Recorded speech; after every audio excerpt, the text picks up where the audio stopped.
So in interesting times. And my talk, in fact, we could, I think, maybe skip my talk because Irby, in the morning and also during your Solilog now, you answered or said almost everything I wanted to say. So what I want to start is with this graph that, and in fact, any field of science and engineering you put in Wikipedia, not Wikipedia, what is it, in Web of Science, you have this exponential growth in the number of papers and the number of citations. And you cannot see it, right? So it's the keywords neural network plus biomedical modeling. And you could put neural network and mechanical engineering, neural network and geology, it's always the same. And so apart from the fact that it's fashionable, it's not obvious that neural networks and machine learning are useful in these applications. And so one thing, of course, is sort of metaphysical or philosophical. It's whether establishing correlations between different things amounts to understanding and to scientific discovery. Because what we do is we are not answering why, right, when we do machine learning most of the time. But from the more practical point of view, machine learning and neural networks in particular, they live on big data. And in many applications in science and engineering and physics, we do not have big data. When we have large volumes of data, this data are not labeled very often. And so then what do you do when you are in data poor environment? And what do you do when you have observations that are not direct, so that they are error prone and sparse, and missing data are very often a problem. Moreover, the data that we could get when we can, it's very rarely that the phenomena that we are modeling is homogeneous, so that you could get enough data to cover the whole population. And many problems are also, as I think Irby was saying, that in biology and in other fields where I worked in, the laws, they are not known, and perhaps its systems are too complex to know the laws that govern them. And so then how neural networks, yeah, and by the way, when people say machine learning, it's a huge class of tools, right? Linear regression, and Gauss arguably was the first machine learner, right? And so I'm mostly talking about neural networks, because I think became nearly synonymous. And so what are the uses? So there are three kind of big subdisciplines where neural networks are used. One is as image classifier, essentially, and this is what I think the last talk that we heard is in that group, and then I think also Herbie was talking about that. So that's if you are lucky enough to have large data, the data are very good. So then you to tease out information from large volumes of data. Okay, neural networks are great in that. But I will talk about two other fields where neural networks have recently been used, and that's in scientific computing in particular. That this is where we get this exponential growth as well. And so one of them is as a solver, as a numerical method for solving differential equations or dynamical systems, if you have agent-based simulations. And the second group is a surrogate model or an emulator. That's what also Irby was talking about. So if you say, I have a model, I have equations, but they are too complex to take too long to solve, so I will use neural networks as a surrogate for that. So this is what I'll talk about today. So the first part is using neural networks to solve differential equations. So those of us who are into numerical simulations would know that if you come up with a new technique, what you want to, like if you want to publish your technique, what you want to demonstrate is either your technique is more accurate than alternatives, or it's faster than the alternatives, right? And that worked very nicely since before Gauss, until neural networks came about. Because with neural networks, what you see is, and I don't know whether you could see here, but so this is the error, typical error in a neural network simulator of a differential equation, and the errors are 20%. So even engineers or physicists would not be happy with a numerical technique that has an error of order 1, right? In computational math, you would not be happy if it's 10 to the minus 3, perhaps, right? You would say, yeah, I want to drive my model to machine precision error. So you cannot do that with neural networks. And moreover, it's also, if you care about a single solve of a differential equation, neural networks are way, way slower than any numerical, any PDE solver that is available. So then what about surrogate models, right, which is another branch of neural networks and scientific computing. And so it is certainly true that once you train your neural network, you get an answer from your model practically instantaneously. It's very fast. And so what that suggests is that you should be using neural networks if you want to solve your equation multiple times, right? Because to train a neural network, you need to generate a lot of data. You generate this data by solving differential equations, and you have to do that multiple times. So then neural networks, these are the areas where they are particularly beneficial, and this is when you use ensemble-based computation, right? So that's if you want to do state estimation, parameter data assimilation, inversion, uncertainty quantification, things like that, or design and optimization, right, where you have to use multiple solves. But then, of course, the question then is, to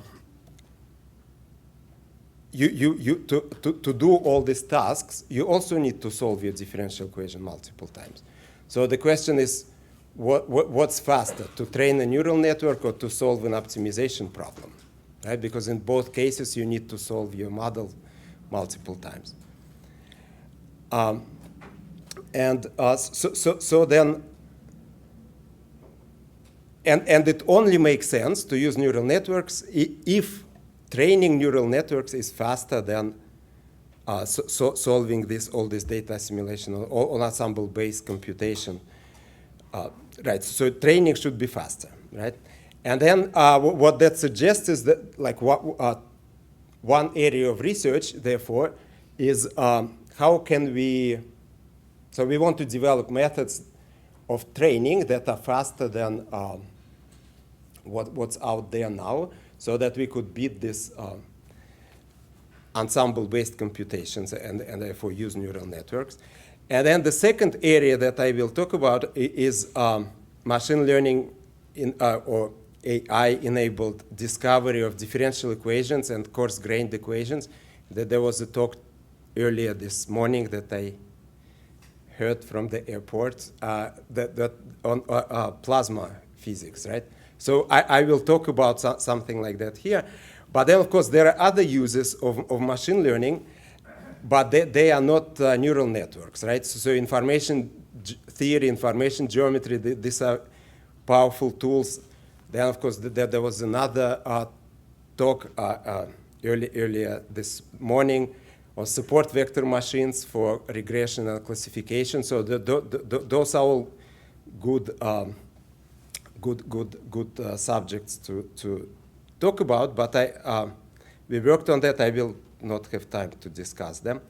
Okay, so the first part, training of neural networks in scientific computing. So we do not, if you accept this premise that you don't have observational data in amounts that are sufficient to train neural networks, then you would agree then that we need to rely on simulation data. And the simulation data come from solving our models, like say PDE, differential equation-based model, multiple times for different inputs, right? Because we want to relate inputs to outputs ultimately. And then, so what that suggests is that if you ignore training costs, which are also non-trivial, right? When you think of all the hyperparameters that need to be tuned, and it's never published when people say the accuracy, efficiency, all the work that our students do in fiddling with hyperparameters, that they are usually swept under the rug. But so the point here is, as I mentioned earlier, so we need to generate two sets of data, right? One set of data, repeated simulations used for neural network training, so let's say S1. And then for this ensemble-based computations like design, optimization, inversion, we also need to run our model multiple times, so it's S2, right? And the problem is that very often the sizes of S1 and S2 are comparable. So if you try to do it for anything of practical significance, very often actually optimization, say, or design take fewer runs than training a neural network. So then what can we do? So what we want to do is we want to generate the cost, to reduce dramatically the cost of generating simulation data, right? And what we do what we do is you would say, okay, well, maybe for neural network training, you don't need high fidelity or accurate data that you would get by accurately solving your PDEs. So then maybe you would solve your PDEs on a coarse mesh, or maybe, so that's what I'll talk about, show the results today. Another alternative, you could say, you could use reduced complexity physics or chemistry, right? So maybe you could ignore a certain phenomena in your model so that the resulting model is fast to run, and then you would generate data like that. And then you could use this strategy for any neural network architecture. So we used convolutional neural networks, but there is nothing particular about that. And then you do that, and trained here is the number of forward runs, right, for different combination of input parameters. And then you would use transfer learning to patch between these large volumes of low fidelity data and small amounts of high fidelity. So you do most of your training on low fidelity data that are easy and cheap to generate, and then you supplement it with high fidelity data. And that, by the way, is in ensemble-based simulations, people also adopt this strategy, right? So that's called multi-level Monte Carlo. Okay, and so what you get then when you do that? So this is for a coupled system of reaction diffusion equations, but we applied it to other problems as well, and you get qualitatively similar behavior always. So what you have on the y coordinate, there is an error on the test data, and on the x coordinate you have data generation budget in hours, right? So if you have a limited amount of time to generate your data, then you could see that you are much better off generating a lot of poor data than investing in high fidelity runs. But then, of course, this low fidelity data asymptotes to error regardless of how much data of that kind you. Ah. And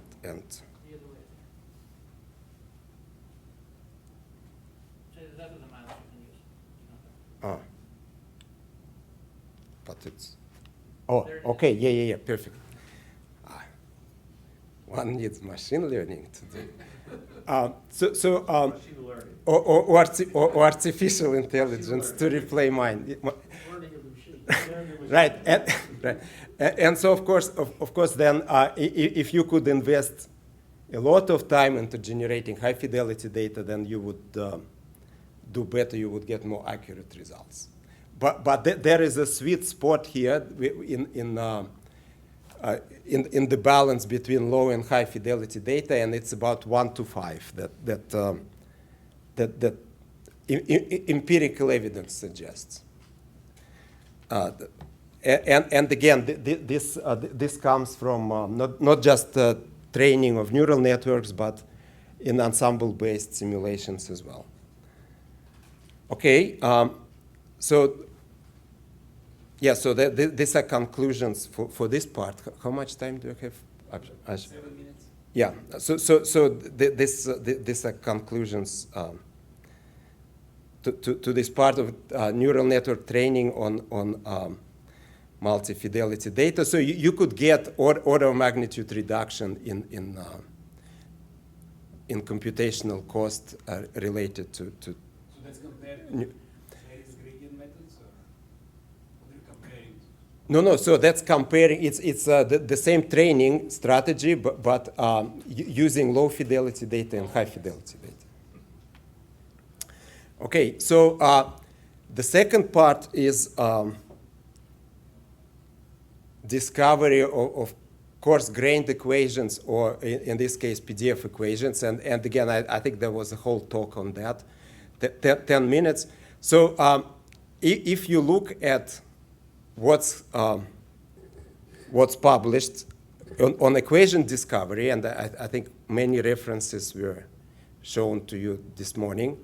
So what people usually do is that they would take a model, they would run it multiple times, generate data, then they would add noise to that data, and they would try to recover the equation that they used to generate this data.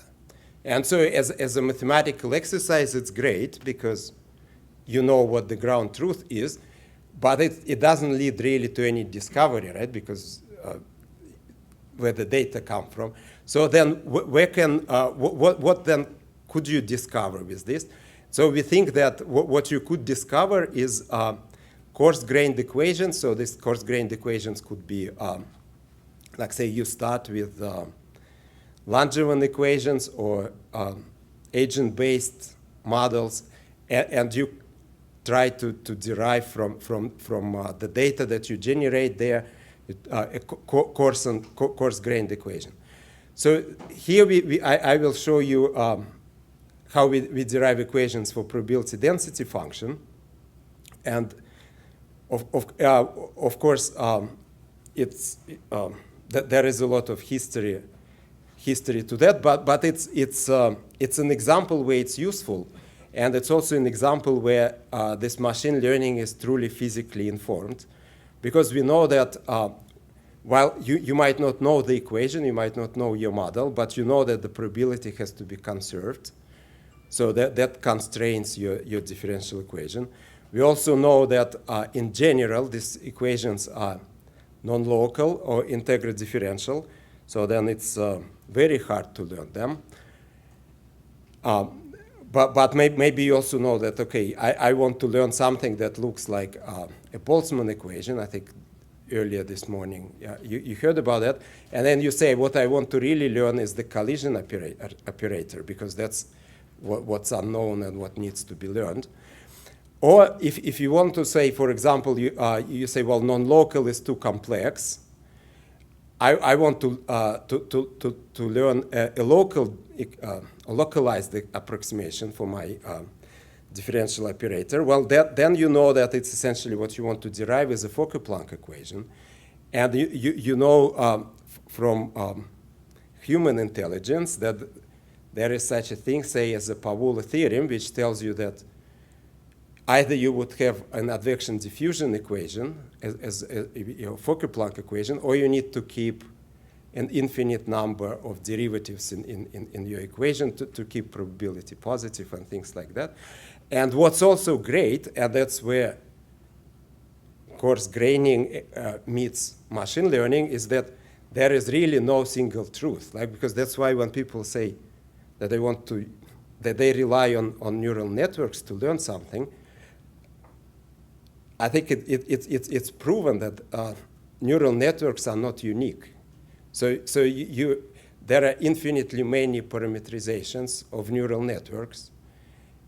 And it could be a problem, but here it's okay, because we admit that there are multiple equations that could be used to describe the evolution of the probability density function. So we just want to get one that's consistent with the data that we generated. And to preempt the question, you would also in this framework very trivially derive boundary conditions and initial conditions and things like that. Okay, so how does this work? Well, this Paula theorem that tells you how a local differential operator for probability density function should look like. So what it is, you build the library of possible derivatives, so they are from zeros to second order. And then what you don't have, what you don't know are these coefficients. And then what you want to do is minimize the discrepancy between the discrete data that you generated, so say from agent-based simulations, and you post-process them through KDE to build the probability density functions. And then you add a sparsifier here, because otherwise you'll end up with all derivatives in your model.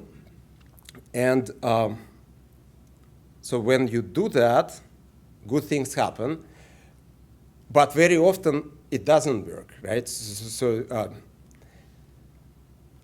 perhaps it always works in plasma physics, but in other applications that we looked at, very often it fails. So this is an example where it works well. So we,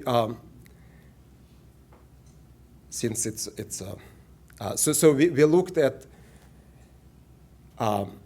Fitzhugh-Nagumo neuron with the channel noise Xi. And so it's described by the system of two stochastic ODEs. And they are driven by this channel noise that is not white noise. So it has complex correlation structure. And that's what makes this problem hard, because you know that in this case, this PDF equation is not closed. And you need the closure approximation to derive your Fokker-Planck equation. And so the way it works, so you could just use this strategy without doing any thinking, any human intelligence at all. Or you could take human intelligence as far as it goes to derive your Fokker-Planck equation to the point where you end up with a closure problem. And then you only learn the closure problem. So in this case, we would, you could derive exactly the advective or drift term in your Fokker-Planck equation. And what you need to learn are these diffusion terms. And so we've done that in two ways. You could do it,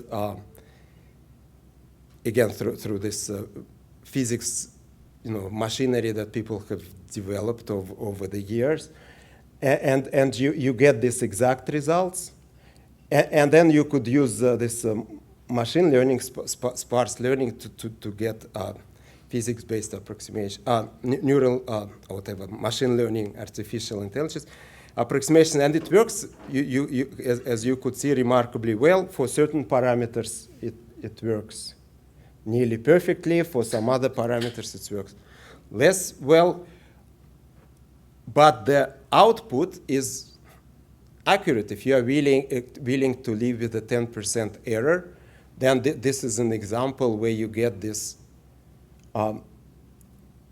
multivariate PDF that is very hard to compute with Monte Carlo. Here you get it very fast. So that's an example where I think it is, these kinds of methods are useful. so this is the joint probability density function between membrane potential and the recovery variable. And we also built a similar thing for a joint PDF between X1, X2, and the noise. So that's possible as well. So then these are the conclusions to this part. So this AI-enabled discovery of coarse-grained PDF equations is good because when you know what actually you are looking for, and that's maybe what also related to what Irby was saying, that we don't always know the detailed dynamics of our agents or the Fokker-Planck equation, but we know or Langevin equations, but we know what the Fokker-Planck equation should look like, or Boltzmann equation should look like.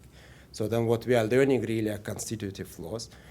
And when dimensions of our models get very high, it's perhaps the only way you could do it is through these techniques, because by hand, through theory, it's hard to derive this high-dimensional Fokker-Planck equations.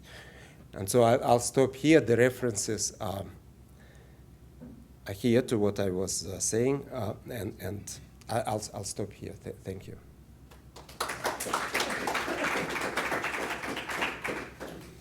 All right, now let me take advantage, like the previous session chairs, to ask for the first question. So this is slightly away from what you were describing, but do you think that you can take a cellular automata and look at the time dynamics and spatial patterns that it forms and discover the rules? I mean, I think machine learning is a revenge of engineers on mathematicians and physicists. So for as long as I remember, mathematicians look down on engineers and saying that you are just doing stuff mindlessly because it works. So that's essentially what machine learning is, right? You try until it works. So or it doesn't. So we just because there is no global map, you can't make it into a map. It's a local rule. Right. I just wonder. Okay. Right. No, so I haven't tried it, and sensing your question, you probably couldn't. I mean, it's not exactly that, but people have done. So there's a recent paper by Steve Whitelam from Berkeley where he does essentially that with transformers. It's learning dynamical rules from trajectories of lattice models. They're not cellular automata. They're statistical physics models, but it's very, very similar. But I think similarity it takes you only that far, right? Unfortunately, it's not transferable from one problem to another. It's problem specific. So I'd like to hear your opinion on some of these things in the context of doing these PD simulations under uncertainty quantification, right? So right, if you have a sufficiently complex system, which doesn't have to be that complex, solving sufficiently complex set of PDs, which don't have to be that complex, we actually don't know how to propagate uncertainties through that system, period, analytically, right? So with that in mind, if you were trying to solve some practical problem of, even CFD, right, around the flow of air around an F1 car or whatever,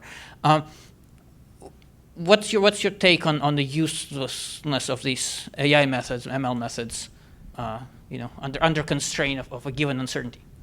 Right. So this paper here is exactly about uncertainty quantification, and that's what I was saying. That uncertainty quantification, the floor method there that works always is Monte Carlo, right? And Monte Carlo, you just solve your model, any CFD model, multiple times.